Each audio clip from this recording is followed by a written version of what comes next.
gentlemen, the show is about to start in 10, 9, 8, 7, 6, 5, 4, 3, 2, 1.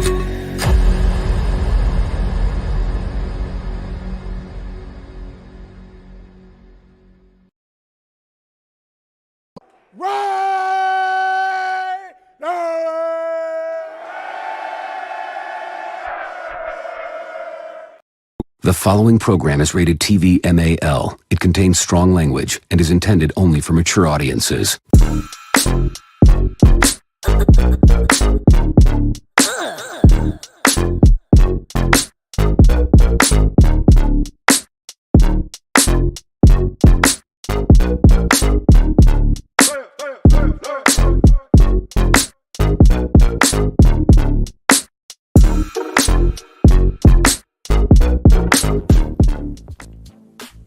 Top of the morning, Raider Nation. What it do, what it do, what it do. It is Good Morning Raider Nation's live podcast right here on Raiders Allegiance with yours truly, Lunatic Raider. Today, as you can tell by the thumbnail, we're going to talk about Mr. Bo HARDEGREE, the Bo HARDEGREE effect on the Raiders. And I did my digging, got some good information on them to bring to the forefront to the nation so you can see exactly what's going on between the ears of this young gentleman out of Jackson, Tennessee. You feel me? Went to the University of Tennessee from 2004 to 2007. Never quite made it big as a quarterback there. Was on the roster, one of the backups. 2007, he quit football and focused on tennis. So there's a lot of background to him, but he does have a lot of, not a whole lot. He's only 39 years old, but he does have a wealth of knowledge, starting off from the University of Duke, and then getting into the coaching reins by working his way. Stops at LSU, stops at Denver, at Chicago, at the Jets. We know about Miami and New England and us, but the list goes on, and we're going to break all that down. People who influenced him, his mentors along the way, who were offensive coordinators that probably handed him down game to go ahead and get him to where he's at now. Play calling for the Raiders. You know what I mean? We're also going to look at when he was a QB coach with the Miami Dolphins, which quarterbacks he was dealing with, what were their numbers under him. You guys are gonna be fairly surprised. I did my homework, y'all. I did my homework. Like I said, I'm about to bring some shit to the nation, man, so y'all can see exactly who's our offensive coordinator, where he come from, where he gets his knowledge, and we're also going to dig into some of his presser, breaking down some other stuff as far as his approach with our team as it stands now. So with that being said, man, shout out to the world's most dangerous chat. Yes, indeed. It's another episode of Good Morning Raider Nation live podcast, man. Shout out to my guy, NorCal Raider Jesse, man, the mod with the most, man. I appreciate you. Thank you for being here. Yes, indeed. We got Raider Paul in the building. Raiders. You already know what it is, man. Look like we got a new one here. What? Highlight Hendo Network. Man, salute to you. Hey, appreciate you, man. If this is your first time here, man, please make yourself at home. The bar is over there. We got some cookies and coffee over here. Just hey, kick back, bro. Kick back and enjoy, man. Socialize with the chat, man. The rest of Raider Nation is here with you, man. Y'all can discuss whatever. You might have some questions you want to throw at me. Feel free. Hey, subscribe to the channel, man. Hit that like, man. I appreciate it. We're here every weekday morning, 7 a.m. Pacific, 10 a.m. Eastern. And then we have like comedy shows featured just for the nation Friday nights and Saturday nights. It's called the Dirty Lunatic Show from 10 p.m. Pacific and 2 a.m. Eastern Fridays and Saturday nights. And then on game day, that morning on game day is game day morning with the nation. So usually it's about 2 hours before kickoff. since tomorrow or Sunday is a night game, I don't know. I'm still debating on do I want to do it because I'm gonna go to the tailgate. Matter of fact, I might just go live with game day morning. Might go live with game day morning from the tailgate at Allegiant Stadium Sunday night. So you know what? I think I just might do that. I just might do that. So stay tuned, y'all. Stay tuned. But I appreciate you, man. Thank you for pulling up, man. For real, for real. Lobie One Kenobi in the building, man. What's the deal, man? Top of the morning. I'm loving, hey, for real, man. And we all getting intoxicated off the potential of this team. For real, for real. You know what I mean? It's finally look like we could be heading in the right direction. But now the next step, we got the first step out of the way. We went and dominated all three phases, regardless of who the opposition is. Now the next part of that, consistency. Can we consistently do that game to game here on out? You know what I mean? Like I said, these next 3 games are going to be a tell sign of exactly who we are as a team. What is our mentality? What is our image? What is, you know what I mean? What is our Raider mystique? Is all that back with us? Are we playing from the first whistle to the last whistle? You know what I mean? All that's going to be very important in exactly the next step that we got to do to go ahead and elevate our team to the next level. You feel me? Eddie, what's the deal, man? Raiders. That's right. Joel E, man, top of the morning. It's good to see you, man. Thank you for being here. Yes, indeed. Charles Washington, man, what's the deal, man? Hey, good morning to you, man. Good to see you. It's always good to see y'all, man. Every morning, my guy Mike G's in the building. Top of the morning, Mike. Hey, y'all, is it still snowing out there? Y'all got snow out there in Denver? Let me know, man. See, hey, we got Raider fans all over. We in Denver, California, jail, the penitentiary, Hannibal. We the strip club, the swinger club. We everywhere. You know what I mean? Walmart, Target. Some of us is at In-N-Out Burger. Some is getting ready to go to work. Some people going to school. Hey, man, there's Raiders everywhere, bro. Go look at the free clinic. You know what I mean? Getting that shot, that drippy dick, all that, man. We everywhere. Raider Fontaine, man, what's the deal, man? Good morning to you. Pops, man, good to see you. Yes, sir, man. It's good to see all y'all, man, for real. Let me see who else. Wild Turkey, man, what's the deal, man? Top of the morning. We getting close to Thanksgiving Day, y'all. Y'all gonna dig into that turkey? You gonna dig into that jive ass turkey? You feel me? Let me see what else we got up in here, man. We got Brian in the building. Brian Rodriguez, what's the deal, man? Good morning to you. Good to have you here. You know what I mean? You know what I mean? Raider Syndicate, what's the deal, man? Top of the morning. Yeah, we got a good show for you this morning, y'all, man. I did my homework, put some effort into it. Like I said, man, things come to mind like, well, damn, I know we like Aiden O'Connell, but what is the thing behind Aiden O'Connell that's going to develop Aiden O'Connell into being, hopefully, our quarterback of the future? Hopefully. Who's that person? So now we're going to unmask Bo Hardegree, and we're going to dive into everything that made him who he is. And then that way we can get a better understanding as far as what is his plan with the offense as well as with Mr. Aiden O'Connell, you know? So we're going to dive into it, man. Alfredo, the boss with the sauce, man. Top of the morning, man.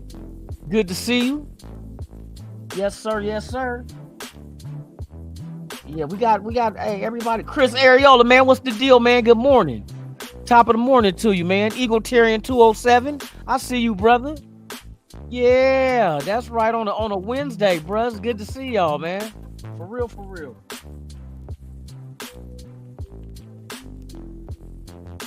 Let me see. I thought I seen somebody. Hold on. There we go. Floyd Felix, man. What's the deal, man? Top of the morning. Appreciate you for pulling up, man. For real. Good to see all y'all, man. I'm glad. I hope all is well with y'all and your family, man. For real. As we approach Turkey Day.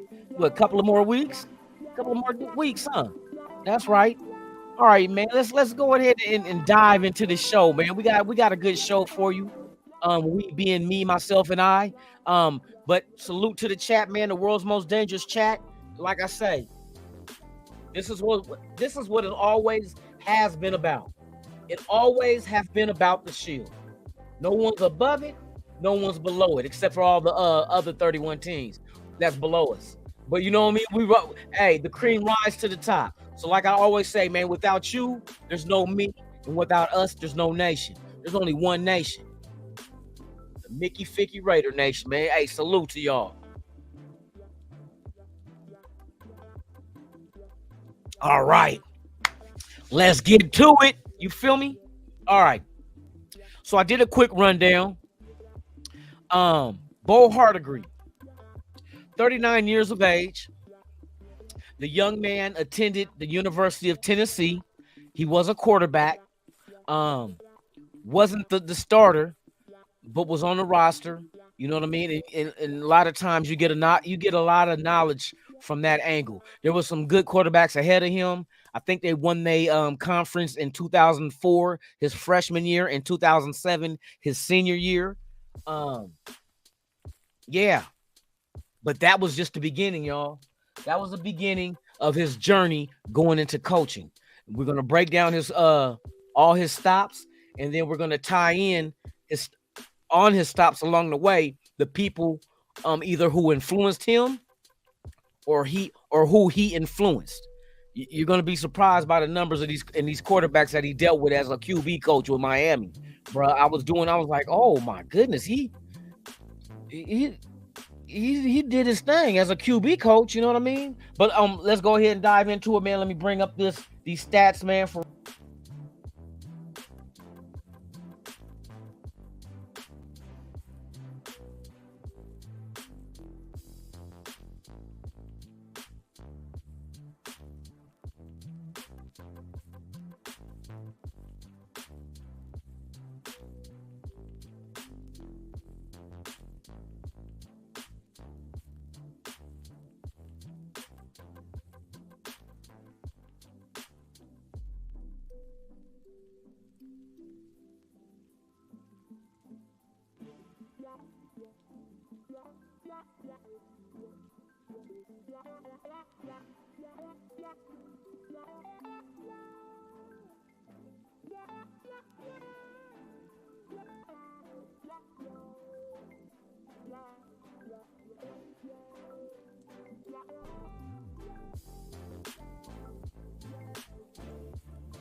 Can y'all hear me?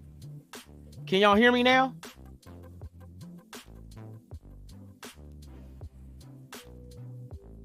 Okay, I gotta go back to the beginning. I'm good now. Let me see a thumbs up. Y'all can hear me. No, the volume go out when I removed myself from the screen. You couldn't hear me. Okay, let's go. All right. So Bo Hardegree, this is his coaching resume coming out of college into the pros. As you can see here, he first gets his start with the with Duke Blue Devils back in 2008 to 2010, where he was a graduate assistant. From there, he moves on to LSU from 2011 to 2013 as an intern. Then from LSU is when he makes his debut into the NFL with the Denver Broncos. Now, at the Denver Broncos in 2014, he was the offensive quality control coach there. Now, lo and behold, at that same time he was with Denver, guess who was there with him? Champ Kelly. So Champ Kelly was there alongside, well, not alongside, but there with Hardegree while he was with Denver. Now he leaves the Denver Broncos and goes to the Chicago Bears in 2015. And once again, lo and behold, guess who leaves the Denver Broncos and goes to the Chicago Bears? Champ Kelly. You know what I mean? So Champ Kelly has been with this guy for a few times. I think 3 stops. Yeah, 3 stops, 3 different teams. Champ Kelly has been there with Bo Hardegree. So Bo is moving himself along into the pros, getting the needed experience that he needs to eventually become our QB coach and offensive coordinator. Now, from the Chicago Bears, he goes on to the Miami Dolphins. Now, the Miami Dolphins, very, very interesting when we get to this. Miami Dolphins, he makes it there in 2016, stays 3 years, leaves in 2018, but that was his first stint ever as a QB coach in Miami. After Miami, he moves on to the New York Jets in 2019, stays to 2020 as an offensive assistant. There, he moves on to New England in 2021 as an offensive assistant as well. And then he makes his way to the Las Vegas Raiders in 2022 to the present as an offensive. Now he's an offensive coordinator and QB coach as well, but was originally hired on as the QB coach. Now let's get to the Miami thing. This is the thing that's very, very important that we need to highlight because it shows the potential of what he can do with Aiden O'Connell. Let me make sure my mic is on because I'll be like, Lil Tech. Eddie, what's the deal, main top? Tony Shepard, what's the deal, man? Top of the morning. Yes, indeed. Valdez, what's the deal, man? Salute. Now, look, this is the thing that's very, very interesting to me. This is his stop in Miami. This is the first time that Bo Hardegree has ever been named QB coach. And these are the quarterbacks he dealt with. And look at these guys' stats, y'all. Ryan Tannehill, 2016, his first time as a QB coach. You see Tannehill play in 13 games with 67.1 completion percentage. Now, let me break down the completion percentages for y'all. Anywhere between 62 and 65% is considered good. Anything above it, great. He was 67.1. 2,995 yards passing, 19 touchdowns, and 12 interceptions. This was, at that time, Tannehill's best career performance in a season, his whole career in 2016. And no, he only played in 13 games. Now, the following year in 2017, before the season starts, okay, Tannehill tears his ACL. So with that happening, what does Miami do? They go get Jay Cutler. Look at Jay Cutler's stats, y'all. He comes in and plays 14 games, 62% completion percentage, 2,666 yards. As you can see, the devil's in the details. You know what I mean? 19 touchdowns, 14 interceptions. Now, after that year, Tannehill comes back in 2018. He comes in with only playing 11 games. He had a 64.2% completion percentage, 1,979 passing yards, 17 touchdowns, and 9 interceptions in only 11 games. He missed. Did we go to 17 games in 18? No. He missed 5 games, but yet had 17 touchdowns and 9 interceptions. This is what the experience that Bo Hardegree has with these guys, bringing the best in them. You know what I mean? Even with Tannehill going down, you bring in Jay Cutler, boom, production. Now, you would like the interceptions to be lower, you know what I mean? But the accuracy, you got 67.1 by Tannehill in 2016. You got 62% even Jay Cutler 2017. You got Tannehill 64.2 2018. That's all from good to great as far as gauging a quarterback. Anywhere in the 60s. To me, the 60s is, you know what I mean?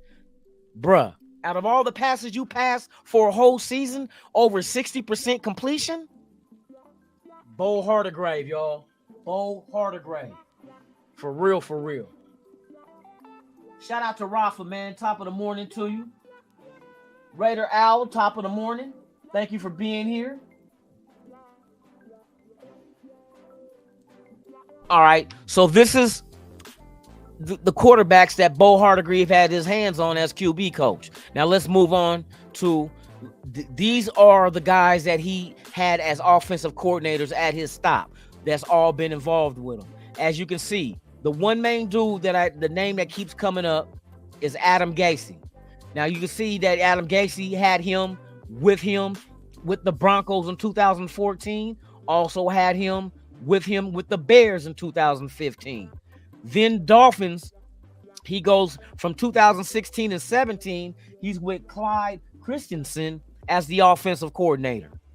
Then the 1 year with the Dolphins, Dow Logans is the offensive coordinator. Thought highly enough of Bo Hardegree to not only be with him that 1 year, the last year in the Dolphins, but he brings Hardegree with him to the Jets in 2019 and 2020. After that, then Bo goes ahead and goes to the Patriots, where Bill O'Brien is the offensive coordinator in 2022.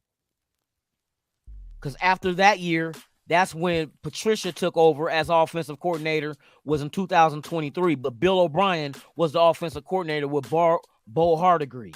Then Hardegree, he goes from there to the Raiders with Josh McDaniels in 2022 to present, where he is now our offensive coordinator as well as QB coach. The boy had a lot of influences. The fact with Adam Gase, Bill O'Brien, these are names that just like mentors. You know what I mean? So that's also that plays a part, because I remember the even Antonio Pierce was saying that his influences was the quarterbacks that he either played for or was coaching under as well. Yes, sir. All right. So that's the basis of his career as far as getting into coaching. Like I said, as a player, it never really panned out for him to be an NFL quarterback, but he has knowledge of the position. He's played the position. So it's like easy for him to correlate that to other QBs, because as we've seen with Tannehill and Jay Cutler, they put up great numbers for Miami. They even made the playoffs with Tannehill in 2016 with that number. And then when Tannehill came back, he was named comeback player of the year as well. So there's a lot of experience there. So what I want to do now is go ahead and jump into his approach with the Raiders as far as being an OC, because he's never been an OC before. This is his first time. So I want to take a look at how he and AP gets along, because it's very important that the head coach and offensive coordinator is on one accord, especially when the head coach is not an offensive coordinator or never called offensive plays. So I want to see that dynamic. I also want to see the approach that Bo HARDEGREE took with the rest of the team on all the offensive players. What was his approach? What is his ideology with running an offense, especially for the very first time?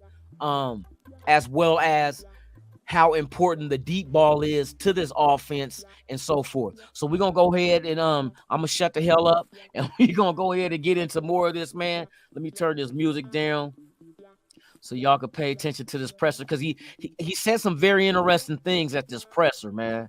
So you kind of can like puzzle together how exactly they want this offense to be and perform. But I like the approach. I really love the approach that Bo is taking with the offense. So let's go ahead and listen to what's his approach with the offensive side of the ball.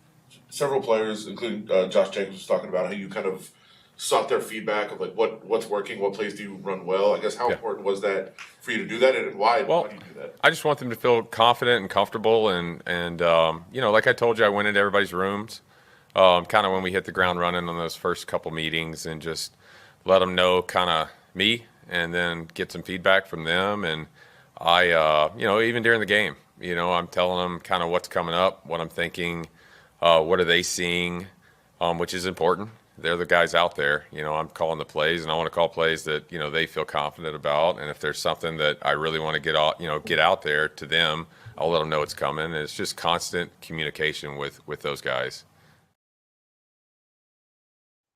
And see, I like that, because he's gathering information from every vantage point, from the players, from himself as a coach, feeding the offense ideas, and getting their ideas in return, and molding a game plan, play call that can suit the time of need. So, hey, salute to him. For him to be first time doing this, he sure has a game plan. And I guarantee you, I guarantee you for real, he didn't get that shit from McDaniels. I don't think McDaniels was that kind of coach. McDaniels was the kind of coach that this is the offense, these are the plays, run it. And that's it. I don't believe that McDaniels ever asked for input from his players and try to adapt his offense to their strengths about what they see. Let them be part of the offense. Don't let them be in the offense. Let them be a part of the play calling and the offense, because you're going to get better results. Because these guys see things like when you go to the whole offense, right? So you figure there's 22 guys. There's 11 guys on the offense, right? So with 11 guys out there, that means you have 11 sets of eyes, 22 eyeballs that's seeing all kind of shit at the same time. And all you do is go to each one of them, get information from them, and you take all that information And now you scoped your offense and your play calling from what they see as well as what you see as well. Because there's going to be things that you don't see. You can't look everywhere at once. You know what I mean? So you got, Josh Jacobs come, oh, coach, every time we're running this play, this is what they're doing. You know what I mean? Getting all the information, putting it all into to the mainframe, and coming out with solutions to your play calling and how to go ahead and counter whatever the defense is throwing at you. So I love the fact that he's including the offensive players to take part in the game plan. That's beautiful. You keep them engaged. You know what I mean? Rather than just in there whistling, twiddling their thumbs, and you just give them the play and they got to go do it. And the play might not even suit their strengths. You know what I mean? So that's one thing right there that I really like from a HARDEGREE as far as his approach to the offense.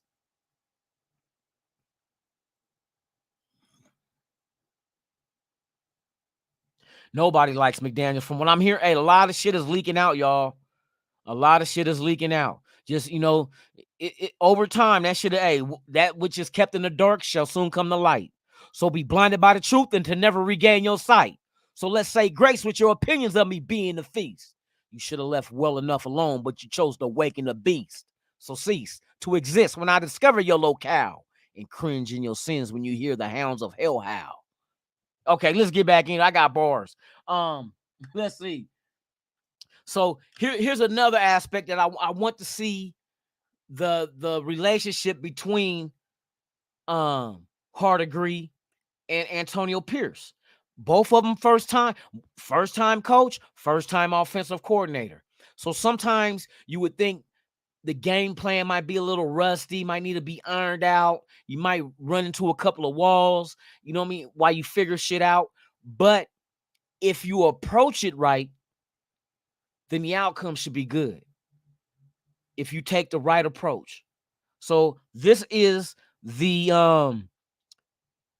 out the same presser. This is what HARDEGREE said about him and AP and how they get down with the get down. And I love the way these two are said to be working with each other. Let's get it's just the great thing with AP is being able to communicate with him. He comes down to my office and kind of see what I'm doing, and then communicates. Like, he's usually a day or two ahead, kind of what he's thinking about. And it was fun on the sidelines because it was, for me and him, it was our first, and we were communicating during the game, and he was right there with me as I was calling plays for the first time, and I thought he did a really good job, and he made me feel very comfortable out there. He did a great job. That's a head coach for you. When you make your coordinators feel comfortable, especially their first time being that kind of coordinator, and it's your first time as a coach, but he's the one making the coordinators feel at ease. That speaks volumes. When you get along with somebody, it's easy to work with them. Hey, solutions come out like this. You brainstorm, you come up with solutions or how you want to attack defenses on offense, and we're starting to see this. Because I heard that what happened was that Antonio Pierce wrote down on a paper what he wanted his offense to look like.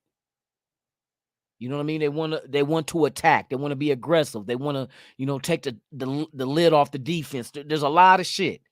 And he gave it to HARDEGREE. And HARDEGREE looked at that paper and said, bruh, that's exactly what I had in mind. For those two guys to be on the same wavelength, to actually see the same offense that they both, and like I said, our offense ain't nowhere near what it can be. You got to remember, you got a first-time offensive coordinator, first-time head coach, and a rookie quarterback.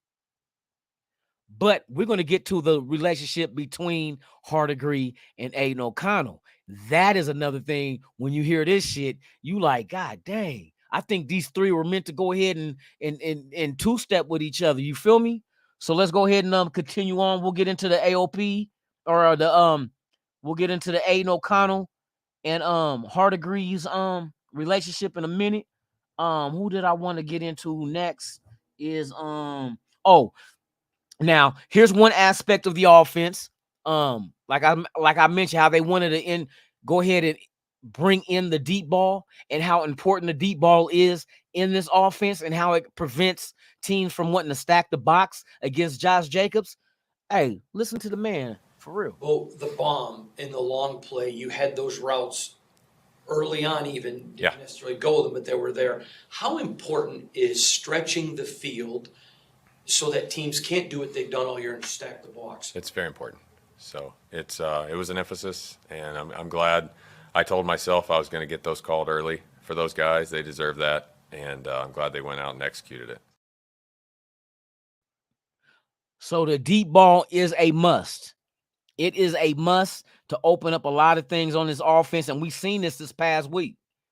No wonder Josh Jacobs, and that wasn't the only factor. The other factor was the offensive line going from a power blocking scheme to a zone, which a zone run blocking scheme is best suited for running backs, and Josh Jacobs is suited for the zone blocking. You know what I mean? He's that type of running back that because he has the patience and he also has the vision to be able to get behind these guys and know when to cut and hit the gap. You know what I mean? So that was another thing and for these guys to change this shit to work in our favor as a strength. Why in the fuck McDaniels didn't do that? I tell you why. Because he's stubborn. He's stubborn. He's one of them people. It's either my way or no way.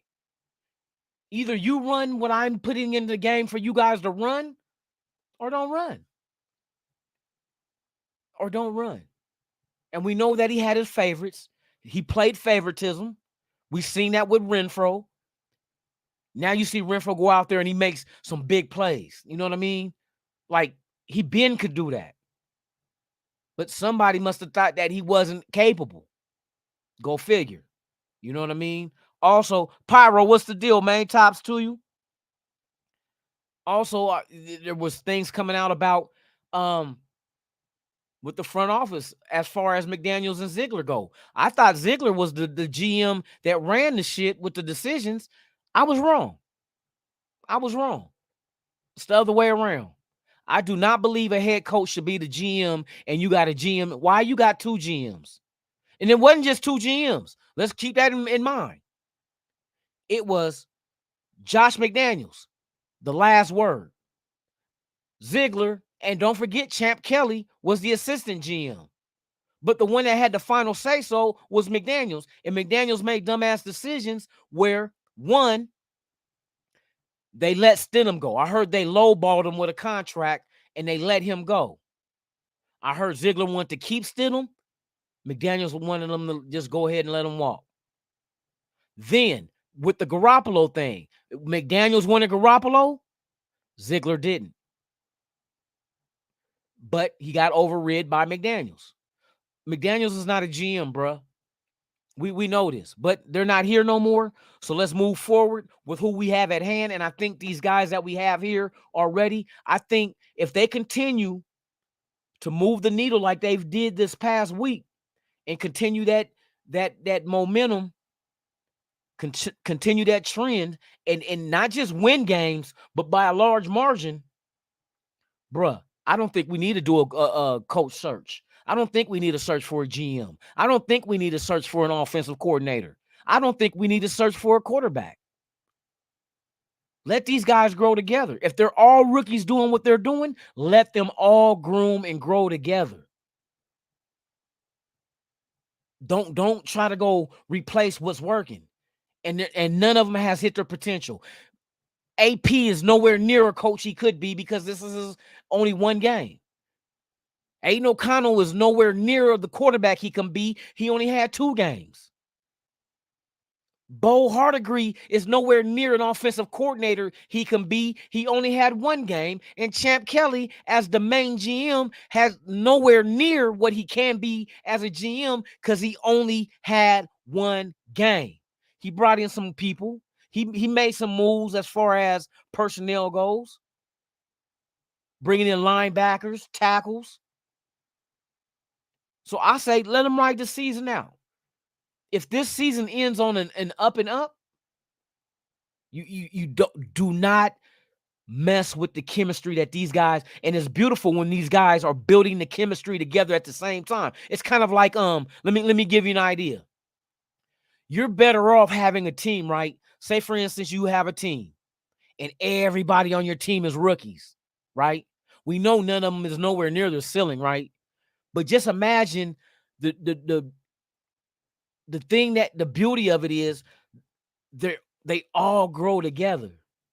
And not just as an individual, but they grow together, literally together as a team.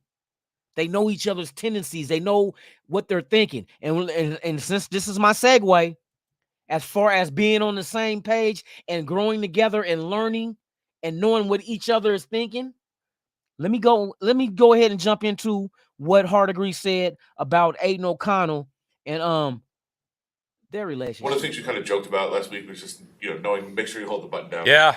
How did the logistics go? How did the communication go? I went out there early and messed around with it a little bit. Yeah, it went good. I got a couple times. It got low to the 15 marker, but I got to play out, and luckily, I have a really smart quarterback that kind of he can anticipate actually what I'm calling, which is a blessing, and he did a really good job of that. But it was fun. I got the hang of it pretty quickly. Did you hear what he said? See, what this conversation was about was, the little buzzer that you got to hit the button to call in the play so the quarterback can hear it. Well, you got to hold it down and talk. And if you release it too soon, it'll cut off that play call. Whatever you were saying, it'll cut it off. So he had to learn it. But let me play it one more time. Listen to what he says about dealing with it, and what kind of saved him is the fact that Aiden O'Connell is smart enough to know exactly what his intentions are. Like, they're on that same wavelength. They're on the same page, bruh, already. But I expect that because this was his QB coach. This is the guy that's been coaching him since day one. So of course they develop that friendship. They develop that camaraderie, that understanding, where it's kind of like, I can finish your sentences, you can finish mine, because this is what you're teaching me, how to think and how to see things. One of the things you kind of joked about last week was just, knowing, make sure you hold the button down. Yeah. How did the logistics go? How did the communication go? I went out there early and messed around with it a little bit. Yeah, it went good. I got a couple times. It got low to the 15 marker, but I got to play out, and luckily, I have a really smart quarterback that kind of he can anticipate actually what I'm calling, which is a blessing, and he did a really good job of that. But it was fun. I got the hang of it pretty quickly. Quote, I have a smart quarterback who can anticipate what I'm calling. Bruh, you don't break that kind of marriage up. If they're this early into their careers at what they're doing, and they already got that developed, where your quarterback can anticipate your play call, because he knows, because this is what he's teaching you. So you see what he sees and you understand it. That's why I said that was a sneaky, brilliant move to bring up the QB coach as the offensive coordinator, and then at the same time make O'Connell the starting quarterback. Because nobody knows O'Connell better than HARDEGREE. Nobody knows his strengths, his weaknesses. And if I'm the one that knows this and I'm calling the plays, I know what plays to call. And now my quarterback is on the same page with me, where he can anticipate, where he pretty much knows what I'm about to call in certain situations. Bruh, I'm telling you. You got to let this shit rock and roll, baby. You got to let this shit play out. Let nature take its course. Whatever it is, let it be. If these guys work together like they're working and they're successful, bruh, go out there, and you don't even have to do no fake interview for coach. You already got an African-American as coach, so the Rooney Rule is out the window. The Rooney Rule is gone. And GM as well. The Rooney Rule is gone. You feel me? Now, you can go into the draft this offseason and grab another quarterback just for shits and giggles. Let them compete. But you got to remember, I don't think the rookie's going to come in and beat O'Connell, because O'Connell will have a year under his belt, and he's the only one right now that's been working with HARDEGREE from day one. He's leaps and bounds ahead of whoever you bring in here. Period. But you can bring one in. You know, it's good to have if you got a quarterback room and they're all on rookie contracts, hey, handle that shit. That frees up money to go ahead and fix whatever needs to be fixed. Whether it's offensive line, defensive tackle, corner, whatever. That frees up money to go elsewhere. We got a quarterback room, which is usually the most expensive room, on a cheap ass. We got a 4th round quarterback that has the potential of being the starter. Cheap. You go into the draft, you draft a rookie that could possibly, even if he don't beat out O'Connell, and still be on a rookie deal and be the backup. Cheap. Now I can take that money and move it over here. We need a corner. I'm about to go get one of these young free agents. We're gonna plug holes with free agents, but we're building a squad with draft picks. Hey, this shit is all gonna fall into place, bro. It just the stars are aligned up for that shit to happen. I think you got the right leader, you got the right quarterback, you got the right OC, and the right GM. The right, I believe all those guys are fitted for what they're doing. You know what I mean? And you don't want to mess up the chemistry with something that's working. Now, yes, it's only been one game, and yes, it's against the Giants. But if we see they produce, we see the production they had, right, against the Giants. Okay, so we're going up against the Jets. We want to see that again. Let's see if the consistency is there. Can they give us that same effort with that same outcome again? And if they give it to us twice, then what? What do we say then? Wait till Miami. We need a better team. And that's exactly what you do in the lab when you're trying to come up with an invention or something. It's called trial and error. You're gonna err. You're not gonna have perfect games, but your trial is going up against each one of these teams. Like, for instance, Giants is here, Jets are here, Miami is here, Kansas City is here. So we're going in a pecking order of exactly finding out what kind of intestinal fortitude our team really has. And we're going in a progress of crawling to walking. And by the time we get to Kansas City, that Giants and Jets game, that's what's going to propel us. They're our trampoline. This is the only way we're going to gauge our potential and gauge what we can do. And I think they're playing so loose and so free right now. I mean, come on, bro. A 1 week, not even a full week, a 1 week difference is night and day in this league. That Detroit Lion game and that Giants game is night and day, bro. All 3 phases.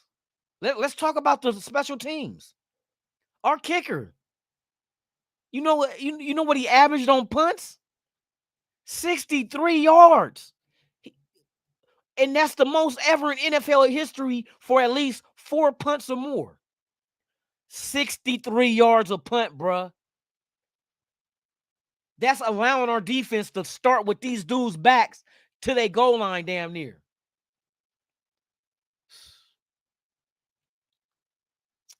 And they even had this. I mean, I'm tripping because it's not like they had the whole season to do this shit.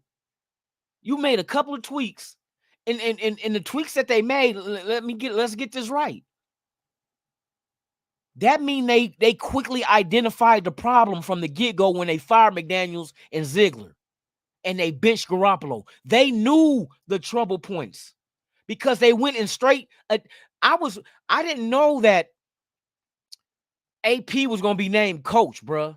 I remember we talked about it. I said, if McDaniels get fired, who would you want as the coach? Patrick Graham or who? And I thought that it wasn't going to be Graham because I think it was going to be the same duplicate as when Biaggi was here, that you didn't want to disturb the offense and defensive play callers, and you just wanted an overseer to make sure that everything's still doing what it was doing. But they came in here and identified the problem by 1, the head coach, 2, the general manager, 3, the Mickey Ficky quarterback, 4, the offensive coordinator. Wasn't no sense in firing McDaniels and bringing Mick Lombardi up, and he's doing the same shit. Because an understudy is going to grab the bad habits of the mentor. And they snipped that shit in the bud. They quickly identified the problems. And as soon as they changed those things, how did we do last Sunday? So I know it's just been festering. I know they've been knowing this for a couple of weeks now as far as what the problem was. And I think in the meantime, while they knew what the problem was, they were sitting there trying to brainstorm as far as, okay, if we fire them guys, what do we do to instantly give us a chance, to give us a good opportunity? What changes need to be made that can make us go from here to here? Okay, this is what you do, Mark. We get rid of McDaniels, you get rid of Ziegler, let Mick Lombardi go with them. Because the offense has been the problem. The defense has been improving. They've been improving, but I think they was handcuffed with McDaniels as well. I think McDaniels told Graham what type of defense McDaniels wanted ran and told Graham make it happen. But I think Graham had better ideas like, bruh, with the talent we got, Max Crosby and them, you want to just do it like this? But he's the coordinator. He ain't the coach. He don't have the final say. Because as soon as they get rid of McDaniels and you still keep Graham in the same position, what, the next game you get 2 interceptions and 8 sacks? 8 sacks? Oh, it was the Giants. We didn't get 8 sacks against the Chicago Bears. We didn't get 8 sacks against the Denver Broncos. I'm just saying. So they must have been brainstorming from the time before they even fired them.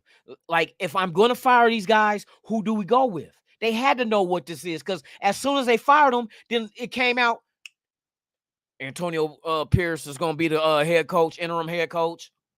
Champ Kelly is going to be the interim general manager. Bo HARDEGREE is the interim offensive coordinator. Garoppolo's going to the bench. Aiden O'Connell was going to be the starting quarterback from here on out. They knew what the fuck they had to do. You didn't make that decision in 5-10 minutes after you fired this dude. You've been planning this shit. It's just like war. I can't just go invade your country and not have a game plan. It's like what they did is like, okay, if we gonna invade these motherfuckers, what do we do after we cross the border? We got to take out their ammunition. We got to make sure that they, you know what I mean? Their retaliatory weapons and shit, we take that shit out. Ain't no get back. Well, ours it wasn't war, but you went in and you said, okay, we're going to fire these motherfuckers, demote this fool, and this is who we're going to replace them with. They already knew what the fuck they was doing. That's why I can tell they was game planning before the firing even occurred. It was too quick to already have the solutions, to have this is who's going to be this, and this. I mean, the news was just dropping one after the other. AP coach. Bo HARDEGREE going to be offensive coordinator. Champ Kelly, interim GM. Garoppolo going to the bench. Aiden O'Connell going to be the starter here on out.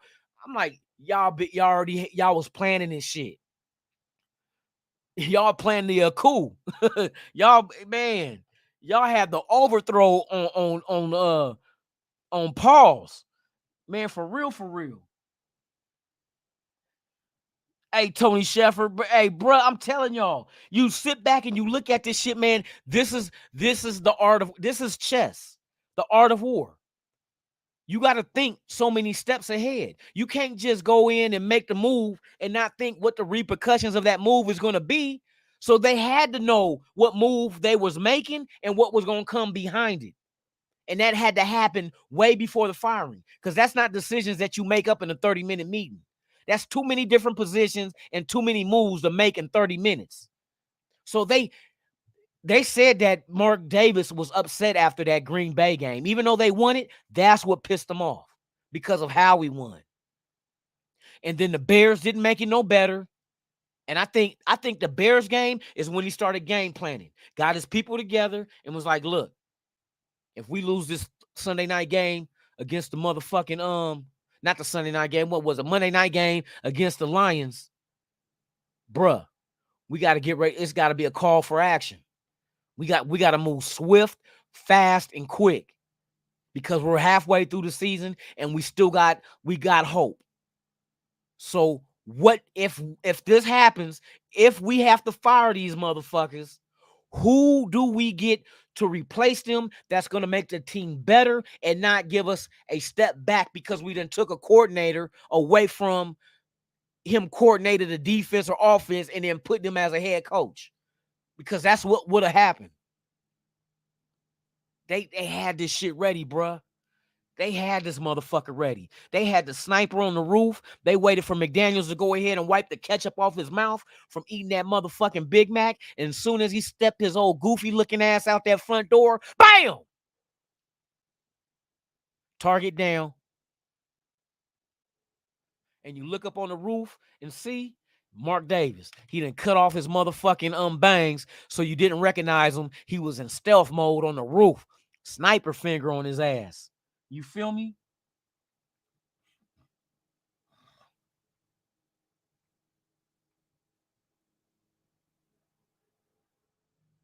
Hey, Alfredo, but here's okay. Now we talked about Bo HARDEGREE. Now let's get into facing the Jets. Here's another thing that you got to factor in.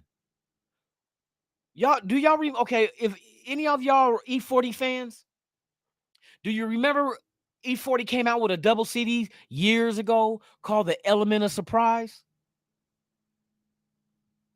Well, guess what we're bringing to the party on Sunday night? The Element of Surprise. Jets don't know what Jets only got one game of film. One game. I guarantee you we didn't even scratch the surface of what they're going to do with O'Connell. We gave you a few things to have to worry about, like, bruh, I don't know if we want to stack this line, bruh, because one thing we got to do is double Adams, and two, if they throw Trey Tucker out there, bruh, we got to go somebody that can run deep with him. Because that little bastard got wheels. So it's like the element of surprise. They don't know exactly who we are. They don't know. They're gonna try to guess, but they don't know. They don't know what exactly Aiden O'Connell can really do. They don't know what this offense under Bo HARDEGREE can really do. They don't know what this team can do under Antonio Pierce. The whole mentality of this team has changed. Is different. It's like the mentality where they're going out here, they're having fun, but they about to get in your ass with a smile. You know what I mean? What Eddie Murphy say, have a Coke and a smile and shut the fuck up. That's exactly what they're going to tell the Jets. Here, have a Coke and a smile and shut the fuck up. Because you in our house, bruh. Hey, shout out to the 75 watching. If this is your first time, please subscribe to the channel. Smash that like, man. I appreciate y'all for pulling up and supporting the channel, man. We're here every weekday morning, 7 a.m. Pacific, 10 a.m. Eastern. Right here, Raiders Allegiance, man. Y'all all welcome to pull up and just hang out with us, ask questions, and get some good information and be entertained at the same time, bro. That's all I do. Like I tell you, I'm entertaining, but I'm informative. I do my homework. I bring shit to you guys that ain't nobody thinking about. Nobody's thinking about who are the influences on Bo HARDEGREE. Ain't nobody's telling you, well, what other quarterbacks has he had hands on to show you, to give us at least a glimpse of what we could get out of Aiden O'Connell. I'm doing that shit. Why? Because I'm a motherfucking Raider. That's why. So y'all all welcome. You feel me? Y'all, and I ain't saying welcome for what I'm doing. I'm saying you're welcome. This is for Raider Nation. Like I say, Raiders Allegiance. Let's go. I'm juiced as hell, y'all. I'm about to fuck around and run through the streets butt ass naked, and I can make a hula hoop go on my dang-a-lang. I bet y'all it have to be a smaller hula hoop though. It have to be a smaller hula hoop. A big one, shit, I don't know if I could do the big one, bruh. That shit might come up and hit me in the mouth. Shit, the hula hoop hit me in the mouth, not my dangling. Come on, bruh. But yes, this team's potential is they got pieces in place, bruh. They got pieces in place. You know what I mean?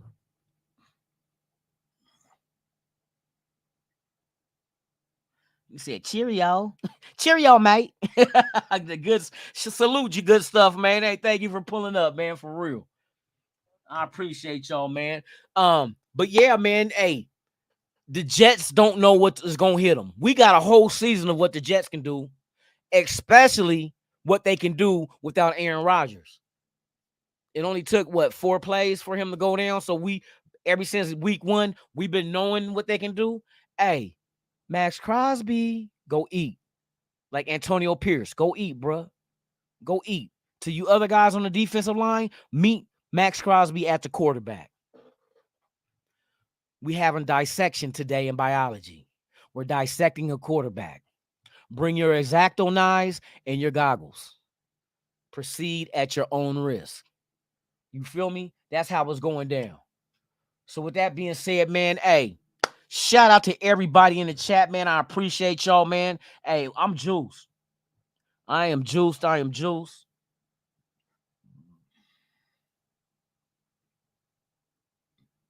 I think the O-line, Chris, to be honest with you, I think them going to a zone blocking scheme better suits what we want to do. We want to run Josh Jacobs, and Josh Jacobs is the perfect, to me, in my eye, he's the perfect running back that's a complement to a zone blocking scheme just because of his patience and his vision. The dude, hey, perfect for him. Perfect. You know what I mean? I don't know why McDaniels ain't trying to do some shit to tweak shit, because he's stubborn. He wants us with an iron fist. He want to rule with an iron fist. This is how it's going to be. This is how you're going to run it. Ain't no motherfucking questions or nothing about it. You just got to do what you got to do. And I think the new approach is, what's y'all's strength? What do you like doing? What do you think you're better at doing? What play do we got that we can do accommodate that? Bam, we got the solution. All right, we got you. Because that's what we've been seeing, bruh. That's what we've been seeing. These guys are working together. Once again, I'm a burn this into your membrane.